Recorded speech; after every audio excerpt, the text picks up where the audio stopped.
চারিদিকে যা গরম পড়েছে তাতে স্বভাবতই মানুষের কিছুই খেতে ইচ্ছা করছে না, কিন্তু পেট যেহেতু আছে তো তাকে তো খাওয়াতেই হবে। তো এই গরমে আমি এমন একটা রেসিপি তোমাদের সাথে শেয়ার করছি যেটা চট করে হয়েও যাবে এবং খেতেও হবে দুর্ধর্ষ। বাচ্চা থেকে বড় সবাই এক নিমিষে খেয়ে নিতে পারবে। তো চলো রেসিপিটা শুরু করা যাক। তো সেটি হচ্ছে চিকেন স্টুয়ের রেসিপি।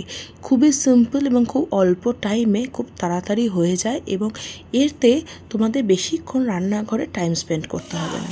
তো সবার প্রথমে কড়াইতে একটু বাটার দিয়ে দিলাম। বাটার দিয়ে তার মধ্যে দিয়ে দিলাম গরম মশলা ফোড়ন। এর মধ্যে দিয়ে দিলাম আমি পেঁয়াজ কুচি। পেঁয়াজ কুচিটাকে একটু ভাজা করে নিয়ে এর মধ্যে দিয়ে দিলাম আদা রসুনের পেস্ট। আমি এর সাথে একটুখানি টমেটো পেস্ট করে দিয়েছি। দেখো মশলাটা কষে গেছে। তো এই জায়গায় আমি দিয়ে দেব চিকেনটা আমি নুন হলুদ কিছুই দিয়ে ম্যারিনেট করিনি, কারণ চিকেন স্টু যেহেতু এর মধ্যে হলুদ কালার দিলে খুব একটা ভালো লাগবে না। এবার মশলাটার সাথে চিকেনটাকে আমি ভালো করে কষিয়ে নেব। এই পর্যায়ে তোমরা দেখতেই পাচ্ছ আমি খুব বেশি কিন্তু তেলের ইউজ বা বাটারের ইউজ করিনি। এবার দিয়ে দেবো পরিমাণ মতো নুন, দিয়ে ভালো করে আবার চিকেনটার সাথে কষিয়ে নেব। তোমরা যদি চাও চিকেনের মধ্যে আগে থেকে একটু নুন ম্যারিনেট করে রাখতে পারো, কিন্তু আমি ম্যারিনেট করে রাখিনি। এবার দেখো ভালো করে কষানো হয়ে যাচ্ছে। এর মধ্যে আমি দিয়ে দেবো আলু, তার সাথে পেঁপে এবং বিন। তোমরা যদি চাও এর মধ্যে গাজর এবং ক্যাপসিকামও অ্যাড করতে পারো। তো আমার কাছে এই সবজি ছিল, ওই জন্য আমি এগুলোই দিয়েছি। এই রেসিপি কিন্তু বাচ্চা থেকে বড় সবাইকেই তোমরা করে খাওয়াতে পারবে। গরমে বড়দের সাথে সাথে বাচ্চাদেরও কিন্তু খিদে তৃষ্ণাটা কমে যায়। তো বাচ্চারা একদমই খেতে চায় না। এরকম একটা হেলদি চিকেন স্টু যদি থাকে তাহলে বাচ্চাদের যেমন খেতেও ভালো লাগবে, তেমনি এরাও হেলদিও একটা ভার্সানও বলা যেতে পারে। তো এবার বলতে বলতে দেখো তো মোটামুটি মশলাটা সমস্ত কষানো হয়ে গেছে।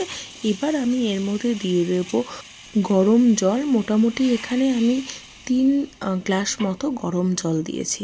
দিয়ে ভালো করে আমি এটাকে ফুটতে দেব।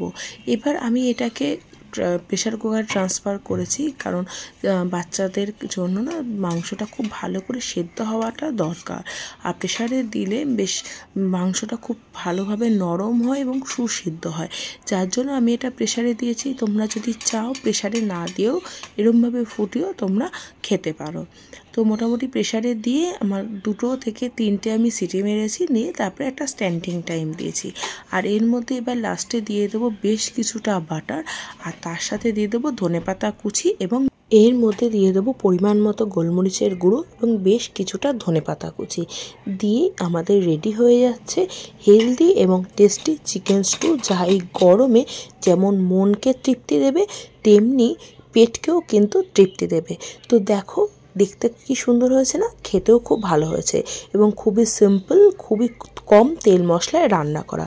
তো আমার এই রেসিপিটা যে কেমন লাগলো অবশ্যই জানিও। ভালো লাগলে লাইক শেয়ার অ্যান্ড কমেন্ট করতে ভুলো না। তো আজ আসি, টাটা।